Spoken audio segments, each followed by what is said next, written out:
Yo yo yo la famille, salut, bonjour, bonsoir, je sais pas où vous êtes, c'est votre docteur Stade. Bon, ce qui m'amène à faire cette vidéo aujourd'hui, c'est parce que y a beaucoup de mes jeunes collaborateurs, de mes jeunes compatriotes gabonais et partout dans le reste du monde qui ont essayé, qui ont voulu avoir un éclaircissement par rapport à la situation qui se passe en ce moment. Comme vous pouvez le constater, il y a un sujet qui anime toute la planète Terre en ce moment, c'est la supposée annexion de l'Ukraine par la Russie. Ok, moi je suis venu ici là pour mettre en lumière, vous voyez un peu, mettre en lumière les points d'ombre dans la tête des jeunes. Pourquoi? Parce que la plupart des jeunes ne sont pas assis en géopolitique. On va dire que je rends grâce à Dieu parce que avec ma petite connaissance, je veux un peu vous apporter plus d'informations pour mieux comprendre la situation et pour vous demander de ne pas paniquer. Il n'y aura rien, nous ne sommes pas en train de nous diriger vers une troisième guerre mondiale. Très bien. Dans cette vidéo, il sera question de savoir d'abord 3 points, parce que les 3 principaux points sont l'Ukraine d'abord, en commençant par l'Ukraine. Je tiens encore à porter tout mon soutien aux familles ukrainiennes et à tous ceux qui ont perdu leurs frères et sœurs, leurs familles, maris et femmes pendant l'attaque de la Russie hier soir. Donc nous allons parler de l'Ukraine, nous allons parler de l'OTAN, nous allons parler de la Russie. Parce que ce sont les 3 principaux acteurs, et notamment les États-Unis et la France qui rentrent en jeu au fait. Donc, pour commencer, sans plus tarder, nous allons d'abord vous parler de l'OTAN. Qu'est-ce que c'est l'OTAN? Parce que j'entends depuis là les jeunes dire, mais c'est comment l'OTAN ne réagit pas, l'OTAN ne réagit pas. L'OTAN est une organisation, des traités des pays atlantiques du Nord. Ça veut dire quoi? En français plus simple, je vais vous le dire. L'OTAN, c'est une alliance. Excusez-moi, j'ai noté ça quelque part en français plus simple. L'OTAN est une alliance atlantique. L'OTAN est une alliance atlantique qui regroupe actuellement 30 pays. 30 pays. Écoutez bien, l'OTAN est une alliance atlantique qui regroupe 30 pays actuellement. Quel est le but premier de l'OTAN? N'oublions pas d'abord que l'OTAN est une organisation des traités atlantiques du Nord. Ok, maintenant, vous n'oubliez pas que l'OTAN a été fondée par 12 pays. 12 principaux pays, ok, je vais vous les citer. On a les États-Unis, on a le Canada, on a la Belgique, on a le Danemark, on a la France, le Pays-Bas, l'Islande, l'Italie, le Luxembourg, la Norvège, le Royaume-Uni et le Portugal. Ce sont les 12 fondateurs de l'OTAN. Ce sont les 12 fondateurs de l'OTAN. Ça, je tenais d'abord à le préciser avec vous. Maintenant, vous allez comprendre ce qui se passe. Quel est le rôle de l'OTAN? Ok, permettez-moi de vous lire un passage via mes recherches. On dit, l'objectif de l'OTAN est de garantir la liberté et la sécurité de ses membres. Écoutez bien, de ses membres et par des moyens politiques et militaires.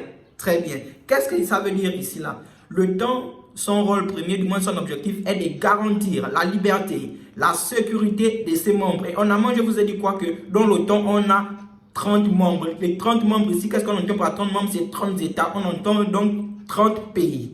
Et parmi ces pays, vous allez comprendre que l'Ukraine ne fait pas partie de l'OTAN. L'Ukraine ne fait pas partie de l'OTAN. Vous allez me dire pourquoi il nous parle de l'OTAN or le conflit est entre la Russie et l'Ukraine. Ok, très bien, j'arrive. Je vous ai donné le rôle premier de l'OTAN et l'objectif de l'OTAN. Cette situation perdure depuis 2014. Que cette situation perdure. Notamment la Russie et l'Ukraine à la base ne forment qu'un seul pays. Vous allez me dire, c'est impossible. Oui, le territoire ukrainien est notamment, le territoire de l'Ukraine, c'est un territoire qui appartient aux Russes. On va dire l'Ukraine est, comment dirais-je, si on peut appeler ça comme ça de manière vulgaire, l'Ukraine est une sous-colonie de la Russie. Étant donné que Vladimir Poutine, son excellence, le président de la Russie, n'a jamais reconnu l'indépendance des Ukrainiens, bien malheureusement ou bien heureusement, je ne sais pas qu'est-ce qu'il faut dire, l'Ukraine a bien un président de la République, ils ont un gouvernement, une population. Voilà. Et maintenant, l'Ukraine, qu'est-ce qui nous a emmené jusque-là? Vous allez voir pourquoi l'OTAN rentre en jeu, la France rentre en jeu, les États-Unis rentrent en jeu et tous les autres pays, sans oublier l'Union africaine qui a apporté son soutien à l'Ukraine via la situation qu'il traverse en ce moment. Nous arrivons à cette situation pourquoi? Parce que l'OTAN, quand l'Ukraine a voulu au fait rentrer dans l'OTAN. L'Ukraine a voulu rentrer dans l'OTAN et rejoindre les autres États. Mais les Russes, du moins M. Vladimir Poutine n'était pas d'accord. Pourquoi? Parce que l'Ukraine est une sous-colonie de la Turquie. L'Ukraine est une sous-colonie de la Turquie. Et comme je vous ai dit en amont, la Turquie et la excusez-moi, désolé. L'Ukraine et la Russie ne font qu'un seul État, normalement. Donc ça veut dire que l'Ukraine et la Russie ont des mêmes frontières. Étant donné que l'Ukraine veut rentrer dans l'OTAN, il faut aussi souligner que entre l'OTAN et l'Ukraine, il y a des traités, mais l'Ukraine n'est pas dans l'OTAN. Étant donné que l'Ukraine veut rentrer dans l'OTAN, et la Russie se sent menacée, pourquoi? Par rapport à la guerre du Donbass. Le Donbass, en fait, c'est une ville en Ukraine, au fait, où il y a beaucoup de minéraux, le pétrole, le gaz et le reste. Et tout ça là, c'est la Russie a un monopole sur ça. Et d'où M. Vladimir Poutine s'est dit que non, il ne peut pas accepter que l'Ukraine entre dans l'OTAN. Comme je vous ai dit, l'OTAN, n'oubliez pas que l'OTAN, les principaux acteurs de l'OTAN, on a les États-Unis, on a la France, on a le Canada, on a l'Islande, le Portugal, etc., etc. Voilà, donc c'est un peu ça le souci. Donc depuis 2014, le président russe, M. Vladimir Poutine, a, demandé aux Américains, aux Français, au reste membres de l'OTAN, de éloigner leurs soldats, leurs forces militaires, loin de ses frontières. S'il dit loin de ses frontières, ça veut dire loin des frontières de l'Ukraine. Est-ce que vous voyez un peu? Donc, Vladimir Poutine veut protéger, on peut appeler ça comme ça, c'est bien, il veut protéger son territoire. Mais ils se sont menacés par l'OTAN qui a, ses soldats aux abords de ses frontières. D'où il a envoyé, une menace. Bon, on ne peut pas dire une menace. Il a envoyé une information au président des États-Unis, Joe Biden, en disant à Joe Biden, mais mon gars, récupérez vos soldats. Ça, c'est mon territoire, ce sont mes frontières. C'est moi qui dis, c'est moi qui commande. Monsieur Vladimir Poutine a donné l'information.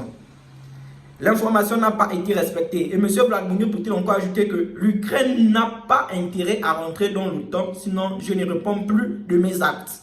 Étant donné que les membres de l'OTAN disent que pour rentrer dans l'OTAN, ce n'est pas la Russie qui décide de qui rentre ou bien de qui ne rentre pas dans l'OTAN. Donc vous voyez un peu. Donc ça faisait un conflit, une guerre des égos, d'où le président russe a dit, ok d'accord, comme c'est comme ça, apparemment je vous demande la garantie, donnez-moi une garantie qui me prouve, qui va me donner l'assurance et la croyance que l'Ukraine ne pourra pas rentrer dans l'OTAN. Parce que si l'Ukraine ne rentre pas dans l'OTAN, ça veut dire que la Russie encore a la main mise sur l'Ukraine. Pourquoi la Russie a la main mise sur l'Ukraine? C'est parce qu'il y a des traités, il y a des relations diplomatiques qui ont été établies bien avant, je ne sais pas, ma naissance certainement. Donc, ce qui veut dire que c'est compliqué, c'est la diplomatie. Mais non, il y a un protocole à suivre. Et ce protocole, M. Vladimir Poutine, on ne va pas dire, mais il ne l'a clairement pas suivi. D'où il a décidé d'annexer l'Ukraine parce qu'il estime que l'Ukraine a un gouvernement corrompu, si c'est le mot qu'il faudrait utiliser. Donc, M. Emmanuel Macron intervient dans cette histoire comment? M. Emmanuel Macron est le président du Conseil européen. Lui, M. Macron, dans cette, si on peut appeler ça, dans cette petite guerre, c'est un peu le médiateur entre le président des États-Unis, Joe Biden, et de l'autre côté, Vladimir Poutine, parce qu'il arrive à communiquer facilement avec les deux présidents. Ce qui veut dire qu'il est un peu là, il essaie de faire de la diplomatie, oui, et M. Emmanuel Macron essaie de faire de la diplomatie afin de trouver une solution. Mais malheureusement, on ne peut pas dire que c'est un échec. Pourquoi? Parce que, étant donné qu'il y a communication, c'est-à-dire qu'on peut trouver une solution. Monsieur Emmanuel Macron, dans son discours d'hier, il a bien dit qu'il a essayé, vous voyez, des moyens de raisonner Monsieur Vladimir Poutine. Mais malheureusement, ils n'ont pas pu trouver un terrain d'entente. D'où il a dit ils apportent leur soutien à l'Ukraine. Et M. Vladimir Poutine a ajouté que tous les pays, tous les États qui vont apporter leur soutien à l'Ukraine, vont entrer directement en guerre avec la Russie. Donc, c'est un peu ça la situation en ce moment. Donc, ce qui veut dire que M. Emmanuel Macron, en tant que président du Conseil européen, il s'est dit que, et président de la France sans oublier, il s'est dit qu'on ne peut pas agir, on ne peut pas laisser, on ne peut pas observer un État devenir menaçant et ne rien faire par rapport à tous les traités qu'il y a et tous les accords qu'il y a entre cette grande puissance. Donc, les États-Unis et leur président ont décidé d'appliquer des sanctions économiques à l'endroit de la Russie. Étant donné que ces sanctions économiques qui ont été déjà appliquées, sans oublier, en 2014, oui, la Russie a eu à subir des sanctions économiques, mais les sanctions économiques qui vont être appliquées, je crois, dans 2 ou 3 matins, seront doublées au fait, seront plus coriaces, plus on risque de s'attaquer au pétrole russe, au gaz russe et aux quelques minéraux, peut-être même on risque de s'attaquer aux banques russes et essayer de les mettre en difficulté. Mais monsieur Vladimir Poutine est conscient que son pays fait partie des 3 puissances mondiales et il est conscient de toutes les richesses qu'on peut obtenir au Donbass. Il s'est dit non, je préfère payer le prix sur le plan économique et récupérer le territoire ukrainien. Donc, ce qui veut dire que la France, les États-Unis, l'Allemagne et les autres pays ne peuvent pas, intervenir de manière directe. Pourquoi ils ne peuvent pas intervenir de manière directe? Parce que c'est la diplomatie, c'est de la politique. Il y a des traités qui ont été signés. La seule chose qu'ils pourront faire, c'est ce qu'ils ont dit, appliquer les sanctions économiques. Mais il y a 2 problématiques qui se posent ici, les gars. Il y a 2 problématiques qui se posent. Est-ce parce qu'on applique des sanctions économiques, seront-elles suffisantes pour changer un homme et sa politique? En parlant d'un homme et de sa politique, je fais allusion à M. Vladimir Poutine. On sait bien que les choses ne peuvent pas aller si facilement. Donc c'est un peu compliqué, mais on fait confiance à toutes ces grandes puissances. J'espère qu'ils vont trouver des accords. Mais je veux aussi souligner que l'OTAN a une frappe militaire. Une frappe militaire peut-être même supérieure à celle de la Russie. Donc, on est là, on observe. C'est juste pour vous dire que la France a porté son soutien aux Ukrainiens. Pareil pour les États-Unis et l'Union africaine qui s'est aussi ajoutée à la danse. Donc, ce sera intéressant. Les prochaines informations, je vais essayer de les décrypter avec encore plus d'éclaircissement, histoire de vous faire sortir de votre obscurantisme et de vous aider à comprendre ce qui se passe en ce moment. Donc, comprenez que la bagarre, en résumé, la bagarre qu'il y a en ce moment, c'est une guerre territoriale. C'est une guerre territoriale. Ce sont des minéraux qui sont en train de se discuter, des richesses premières. La Russie n'accepte pas que des soldats, des militaires de l'OTAN puissent être autour de leurs frontières. Et M. Vladimir Poutine n'a jamais reconnu l'indépendance de l'Ukraine. Ce qui veut dire qu'il veut récupérer le territoire. Mais les Américains ne veulent pas. Les Français ne veulent pas.